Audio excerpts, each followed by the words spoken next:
Gepleýär Azatlyk Radiosu. Eferde maksat Ataýew bilen habarlar gündüligi. Häkimetler geçirimlilik wagdalaryny gaýtalaýar, migrantlary ýurda dolamak çäreleri dowam edýär. Türkmenistanyň çar künjeginde daşary ýurtlardaky türkmen migrantlaryny ýurda dolamak boýunça geçirilýän çäreler dowam edýär. Häkimetler köni pasportlar aýatlaryň pasportlaryny 3 hepdeniň içine täzeläp bermegi wada berýär.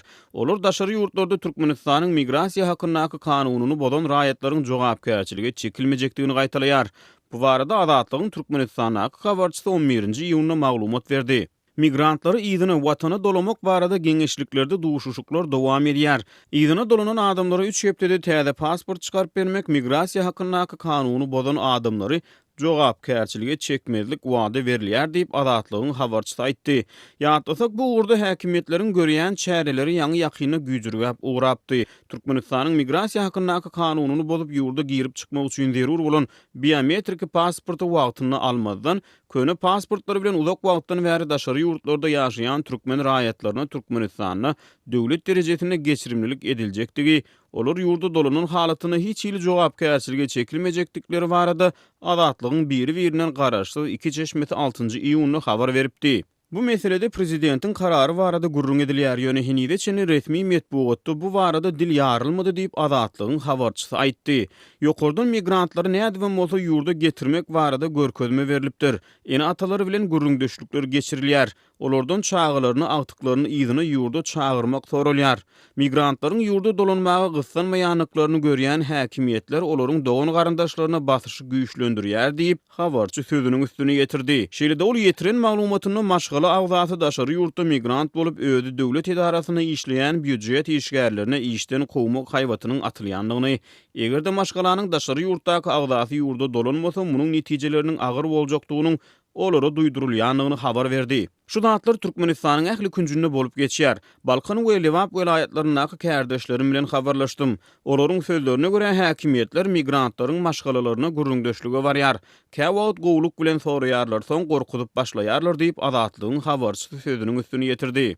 Türkmenistanyň migrantlar eklenç gözlegine esasan Türkiýe ýykyn edýärler. Türkiýede köni pasport bilen bir kanun ýagdaýda ýaşaýan türkmenistanlaryň anyk sany ma'lum näl. Ýöne Türkiýanyň migrasiýa gullugynyň hasabatlaryna diňe 2016-njy we 2017-nji ýyllarda ýurtda kanuny ýagdaýda hasaba alynan türkmenistanly raýatlaryň sanynyň 30.000 töweregine degi ma'lum edilýär. Ýurtda ykdysady ysgynsyzlyk hökm sürýär diýilýän wagty daşary ýurtda gazanç edip maşgalasyny ekleýän türkmenistanlary ýurda dolanmagy synaşmagyň aňyrsynaky maksadyň anyk näme degi nämelimligine galýar. Ýöne Azatlygyň Türkiýedäki türkmen diasporasynyň wekilleri bilen geçiren gurrundeşliginiň ma'lum bolşuna görä, türkmen hökümetiniň özüniň daşary ýurtdaky raýatlary wagtda etjek eglişigi türkmen migrantlarynyň arasyna uly gyzyklanma döredir. Şol bir wagtyň özünde häzirki wagtda Türkiýede ýaşaýan käbir türkmenistanly migrantlar 10-njy iýuny Azatlyk radiosynyň dünýä türkmenleri gepleşiginde eden çykyşlaryny türkmen häkimetleriniň sözlerine anamsyz şüpheli garaýanlyklaryny yglan etdiler. Bir döwlet, bir hökümet öz raýatynyň gözünde awtoritetini ýitiren soň oňa inanyp bolmaýar. Diýip Türkiýede ýaşaýan Türkmenistanly Nargis bu meselede öz pikir garaşlaryny beýan etdi. Eýse migrantlar ýurda dolanarmy diýen soraw boýunça Istanbulda maşgalasy bilen ýaşaýan Türkmenistanly zähmet migranty Arslan "Çare adamlar öňüňe golýarlar bar. Hiç kim bitmez görürsiň." diýip häzirki şertlerde akylly adamyň bu çağırışlary eýerip ýurda dolanmajakdygyny aýtdy. Mene inanmayan diyen, azat halky ýerine getirip nämetmekde sebäbi o hojalykda işlemäne hiç kim galmady bilýärmi? Diýip Türkiýede ýaşaýan Türkmenistanly migrant diýen Maýy Azatlyga gurrun berdi. Türkmenistanyň resmi metbuatyny agdalýan geçirimlilik karary barada gurrun edilmeýär. Gepleýär Azatlyk radiosu. Habarlar gündüligi gepleşigimizi men Döwlet Baýhan dowam etdirýän. Migrantlar Istanbuldaky türkmen konsullugyna uzaga çekýän nowatdan we proseduralardan näýile. Azatlyk radiosu bilen habarlaşan Türkiýedäki türkmen diasporanyň käbir wekilleri Istanbul'un migrasiýa edarasynyň turizm maksatly ýaşaýyş ruhsatyny almak isleýän türkmen migrantlarynyň käbir resmi namalary öz ýurdundan getirmegini talap edip başlanandan bäri we Türkmenistanda käbir resmi namalar baradaky proseduranyň üýtgedilmegi bilen Istanbuldaky türkmen konsullugyna resmi nama almaga barýan migrantlaryň uzaga çekýän nowatlardan gaty kösenýändigini habar berýär. Türkiýedäki türkmen zähmet migranty denanlardan Maýa bilen Bahar Türkmenistanyň Istanbuldaky konsullugyna işi düşüp barýan türkmen migrantlarynyň habaryna malman gaýtam yüzünü alyp göýbermeginden we ýöne köýje işler üçin ol ýerde bir näçe güne çekýän nowatlardan näýledigini aýdýarlar. Bizim konsulumuz bir derde yarat. Bizim derdimizi yaratın şu konsul diyen bir zat var şurada. Gitken habarını amalana. Derdini dinleyen yok. Yetece bir hat için konsula gitken var Türkmenistan'ın hallet diye. Benim konsulum bana arka çıkmayacak oldu, vatandaşın arka çıkmayacak oldu, bana ne merip, bana peydaş değil mesela. Ama bir dokument dedik koyu mesela. Biz şunun atarısın üstü bilen. Dil hatı uğradım. Ona hem gidip konsula peça durdurmalı olup indi biliyor musun? Natarus'tan alıp da uğrat boluna onda. Indi konsula gitken onda da ertirgel biyrunlar karışıp oturuyor. Sen konsulun ağzındaki oşuru bir gördünüz mü? Ondan bir haberiniz var mı? Millet yaktı kalp batırıyor orada. 3 günde oşurun geliyor. Bir dil hatı uğratmak için la. Aryanısı uğratmak için. Biz onsoň Türkmenistanyň hökümetiniň köne pasportlylara geçirimlilik kararyna nädip ynanarys diýip Maýa bilen Bahar türkmen zähmet migrantlarynyň Türkmenistanyň Istanbuldaky konsullugyna çekýän kynçylyklary barasynda Azatlyk radiosyna maglumat berýärler. Istanbuldaky türkmen diasporanyň wekillerinden Arslan türkmen konsullugyna işi düşýän öz tanış bilişleriniň hem uzağa çekýän prosedura we nowatlar sebäpli gaty kösenýändigini Azatlyk radiosuna beren interwýusunda aýdýar. Şunu yapıştım diye. Konsolosluktan buradan dokument alacak olan İrda saat diye 7'de kapsın ne olmalı diye 9'da çilya diye İryak varmasın diye son girip bolun içine diye. Sonra garadan ulan Türk etmeli var ha. Saat 9'da var yan diye saat 10 içine girdin girmeden girip bolun diyor. On aýtmana görä Istanbuldaky türkmen konsullugynyň bir dokument aljak bolsaň İrden saat 7'de kapysynda bolmaly. Konsulluk saat 9'da açylýar. Gaty İrden barmasaň soň içine girip bolanok diye. Konsulluk saat 9'dan 10 çenli kabul edýär. Nowaty durmak üçin daň agarmanka barmaly bolýar türkmen migrantlary. Gaty çäkli berilýän wagt we uzağa çekýän nowat sebäpli türkmen konsullugyna girip bolmaýar diýip Arslan Azatlyk radiosynyň dinleýijilerine ýetirýär. Gepiň erdişine görä ýatlamaly bolsa mundan owal Azatlyk radiosy bilen habarlaşan Istanbuldaky türkmen diasporanyň wekilleri işi düşüp Türkmenistanyň Istanbuldaky konsullugyna barýan zähmet migrantlarynyň soraga çekilip psikologik basışa duçar edilýändigini hem gurrun beripdi. Sözü jemlesek ýokarda agdalýan ýagdaýlar barasynda degişli türkmen resmiýetlerinden nähilidir bir kommentariýa almak Azatlyk radiosyna başartmaýar.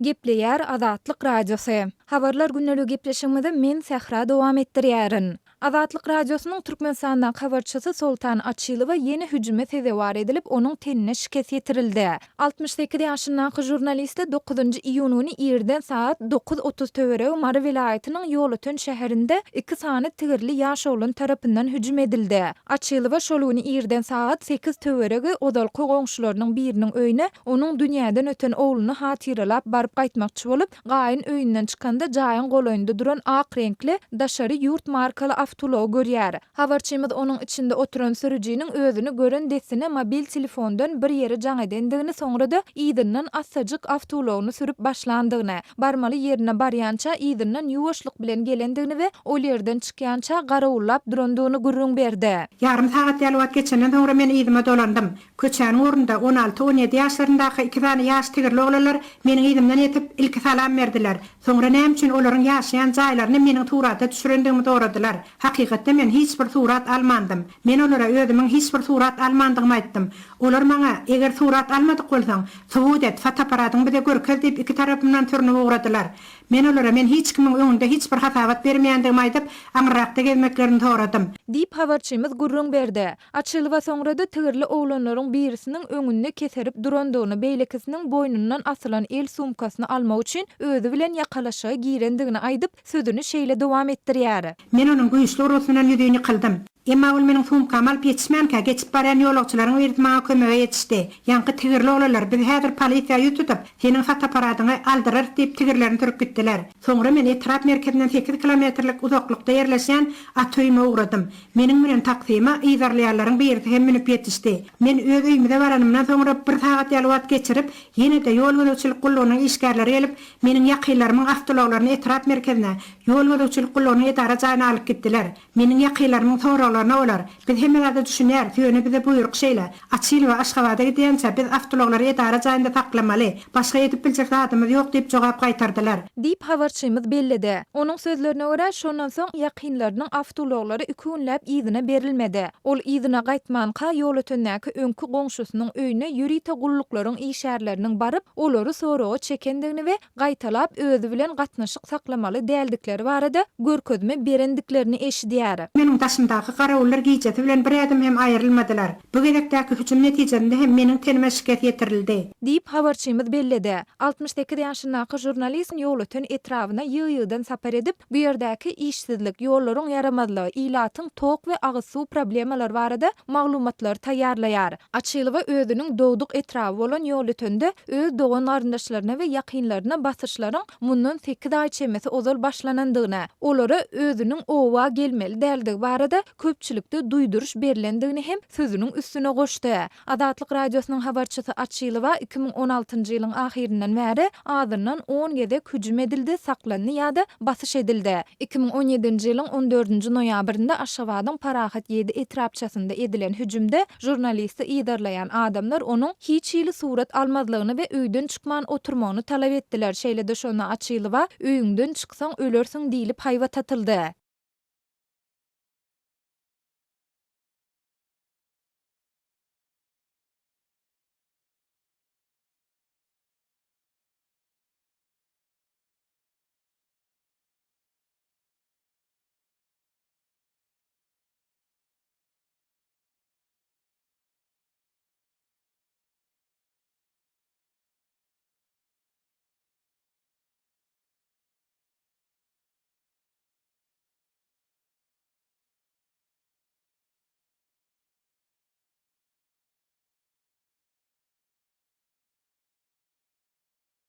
Gepleýär Azatlyk radiosy. Habarlar günneligi gepleşigimizde men Sähra dowam etdirýärin. Türkmenistanyň hususanda Aşgabatyň orta mektepleriniň muallimleri ne may aýy, ne de ýyllyk zähmet ruhsat üçin aýlyklaryny alyp bilýärler diýip Azatlyk radiosynyň paýtagtda habarçylary aýdýarlar. Belläp geçsek Türkmenistanda 2017-nji 2018-nji okuw ýylynyň 25-nji maýda tamamlanmagy bilen mektep muallimleriniň aglabasy 1-nji 5-nji iýun aralygynda özleriniň 45 günlük ýyllyk zähmet ruhsatyna çykdylar. Şuň iýun aýynyň 11-i ýöne muňa garamazdan may aýynyň aýlygy heniden berilmedi.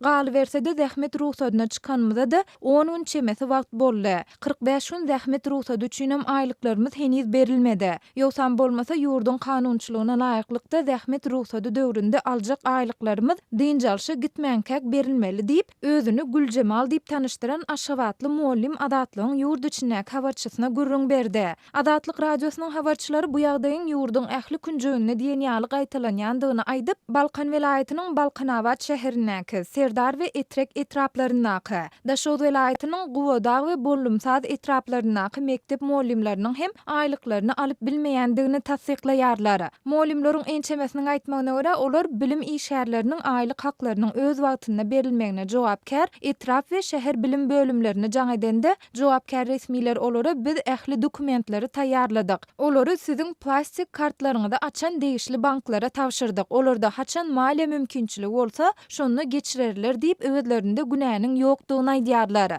Aýlyklaryň öz wagtynda berilmediliginiň ýyllyk zähmet ruhsatynda saglyk ýagdaýyny bejertmek üçin durly şipaxanalara gitmegi planlaşdyran muallimlere hassa yaramaz täsir ýetirýändigine, sebäbi olaryň bu şipaxanalaryň töleglerini wagtynda geçirip bilmeýändigine Adatlyk radiosy bilen söhbetde şolan käbir bilim işärleri aýdýarlar. Galy bersede muallimleriň ençemesi azyk we senaat haritlarynyň hem de günnelik durmuşda peýdalanylýan beýleki hyzmat migrantlaryň şeýle-de dollaryň gymmatlamagynyň günne diýen ýaly dowam edýändigine ünsü çekip, aýlyklaryň wagtynda berilmediliginiň öz günüzeranyny hassa kynlaşdyrýandygyny aýdýarlar. Türkmenistanda döwlet işgärleriniň şol sanda molimlaryň aýlyklarynyň öz wagtynda berilmediligi bilen baglanşykly wakalar inni 2 ýyldan gowrak wagt bäri wagtal dowam edýär. Geçen ýylyň iýun aýynda döwlet işgärleri şol sanda molimler öz aýlyklarynyň mart aýyndan bäri berilmeýändigini aýdyp 3 aý bäri dogan aryndaşlaryndan ýa-da tanyş bilişlerinden alan karz pulunyň hasabyna ýaşaýandyklaryny habar beripdiler. Galybersede Türkmenistanda hususy guruluş kärhanalarynda işleýän işgärleriň ençemesiniň hem birnäçe aýlap öz zähmet haklaryny alyp bilmän kösenýändigini Azatlyk radiosynyň ýurt içindäki habarçylary geçen aý habar beripdiler. Yerli synçylaryň we ýaşaýjylaryň ençemesi ykdysady kynçylyklar sebäpli ýurtda nagd pul ýetmezçiliginiň ýiti duýulýandygyny, muňa ýokarda görüň edilen ýagdaýlardan başga-da bankomatlarda nagd pul ýetmezçiliginiň we işgärleriň sanynyň kemeldilme ýaly faktorlaryň şaýatlyk edýändigini belleýärler. Türkmenistanyň syýasy durmuşyny ýakyndan iýdarlaýan halkara we yerli synçylaryň ençemesi ýurduň öz garaşsyzlygyna eýe bolan we iň agyr ykdysady krizisi başdan geçirýändigini aýdýarlar. Telegram Messenger bu Azatlyk radiosy bilen habarlaşmak üçin iň hupsuz ýollaryň biridir. Telegram tilsimini ulanmak üçin onu öz mobil telefonuňyza indirin. Soňundan peýda bolan instruksiýalara laýyklykda maglumatlary girdin. Siz aktivasiýa açar sözüni almak üçin özüňiziň hakyky telefon belgiňizi girdmelisiniz. Şol bir wagtda siz öz adyňyzy görkezmän hem bilýärsiňiz. Tilsim işläp başlandan soň Azatlyk radiosy bilen şu telefon belgileri arkaly habarlaşyp bilersiňiz. Ýagny goşmak 420 724 168 983 we goşmak 420 773 797 383. Telegram Messenger'ine işläp düzenler bu tilsim arkaly ugradylan maglumatlary asla izarlap bolmaýandygyny, her bir maglumatyň ýürüýte kodlanýandygyny aýdýarlar.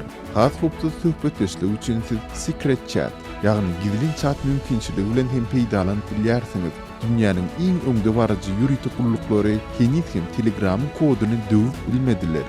Bilşini däli Türkmenistanda messengerlaryň aglabasy şol sanda Telegram hem pitikli bolmagyna galýar. Emma messengeri işläp düzenler dowamly täzelenýän protokollaryň we kodlaryň kömegi bilen bu çäklendirmelerden sowu geçmeň ýollaryny oýlap tapdylar. Telegramda günümül araç proxy servere birigip ulanıcı ve onun yerleşen yeri baradaky maglumatlary gizleýän ýürüýte bir mümkinçilik gözüňünde tutulandyr. Şu sebäpli proxy serverler Türkmenistan ýaly internet çäklendirýän ýurtlarda uly meşhurlygy eýedir. Türkmen ýürüýte gullukları nähildir bir ýol bilen Telegram Messengerini petiklemegi başarsalar-da, siz VPN, şol sanda ýürüýte Azatlyk radiosy üçin işlenip taýýarlanan Sayfon 3 programmalaryndan peýdalanyp bilersiňiz.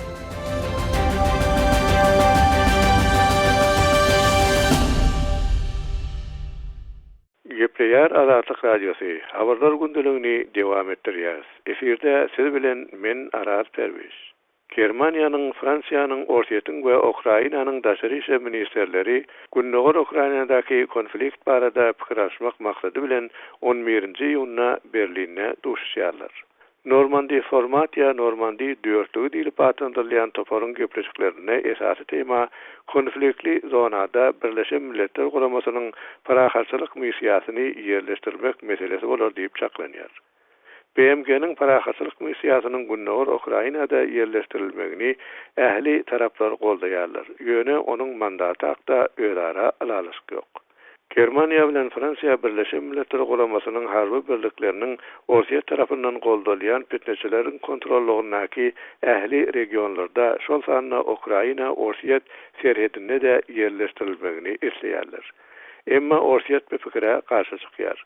Germaniýanyň daşary işler ministeri Heiko Maas 11-nji ýylyna Duşoň ýanyna Germaniýanyň Bild gazetine beren interwýusynda özüniň gepleşikleri täzeden janlandyrmak aňsat bolar diýip garşmaýandygyny aýtdy.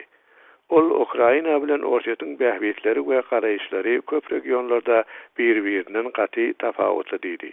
2014-nji ýylyň aprel aýyndan bäri Gündogar Ukrainada Orsiýet tarapyndan goldalýan separatistler bilen Ukrain güýçleriniň arasynda turan uruşda 10.300-den adaky adam öldü. konfliktli zonada ataşıkları besetmek boyunça edilen tagallalar köplenç neticesiz galdy. Birleşen Milletler Guramasının Hawpsuzlyk Keňeşi 6-njy ýylyna bir beýannama çykaryp, Ukrainadaky taraplary 2015-nji ýylda gelen parahatçylyk ýalyşygyny gaýtadan oňlamaga çagyrdy. Keňeş şeýle hem günnäger Ukrainadaky yaramaz ýagdaýyň aşa alada döredýändigini aýtdy. Fransiýa we Germaniýanyň başlangyjy bolan beýannama bilen Hawpsuzlyk Keňeşiniň 15 agdasynyň hemmesi şol sanyna orsiýetde alalaşdyrar. Fransiýanyň Birleşen Milletler Guramasyndaky elçisi François Delattre prezidentin beýannamasynyň näme üçin mühimdiginiň delili orsiýetiň alalaşmak diýdi. Belarusyň paýtagty Minskde 2015-nji ýylda gol çekilen parahatçylyk alalaşygy düşmançylykly hereketleriň gawşamagyna ýol açdy. Ýöne BMG-niň syýasy meseleler baradaky başlygy Rosemary DiCarlo'nun 29-njy maýda Hawpsuzlyk Keňeşine aýdyşy belli bir derejeçeli köşän ýagdaý 2018-nji ýylyň deslapky hepdelerine çelli dowam etse-de aprel we may aýlaryna ýene ýetileşip pedalygyň sany köpeldi. Hawpsuzlyk ýagdaýy öňkü ýaly gawşaklygyna galýar. Adam öldürmek, weýrançylyk, çekilýän agyr ejir azap dowam edýär. Günnäger Ukraina çynlygy humanitar krizis bilen yüzbeýüz zor diýip Carlo aýtdy.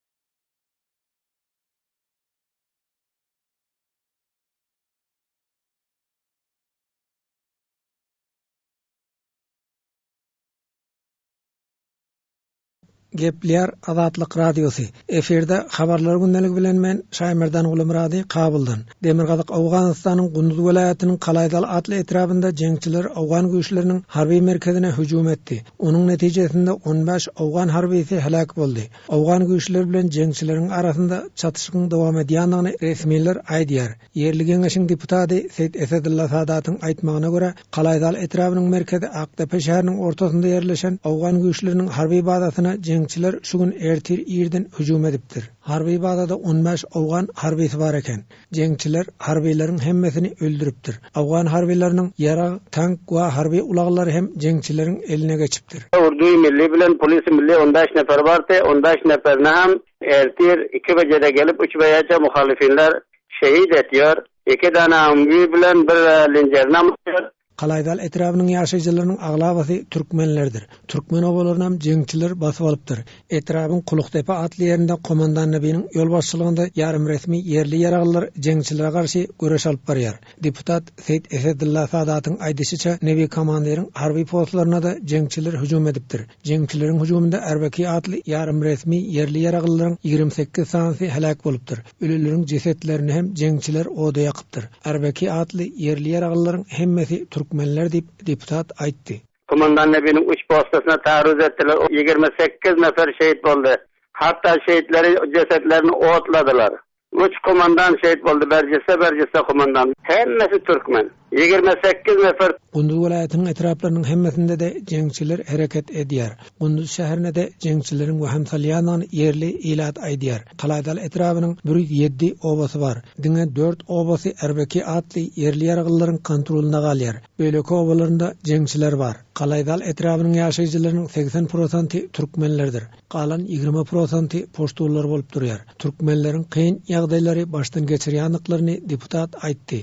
107 kariye şu ulusvali Kalaýdal mükemmel. Şu 107 kariyeden 4 kariye şu komandan Nebiň elinde galan. Bak şu hemmesi muhaliflerin elinde. Bizlerin ulusvallygymyz %80% Türkmen, 20% Paştun. Şu 20% Paştun, 80% Türkmenin üstüne hükümet etýär billah.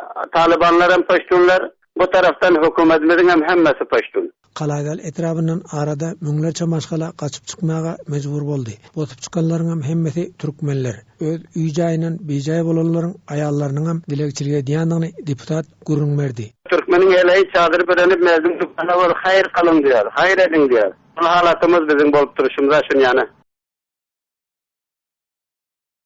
Hormatly radio dinleyijileri, şunuň bilen habarlar gündeligimiziň şu günkü sanyny geçirip gutarýarys.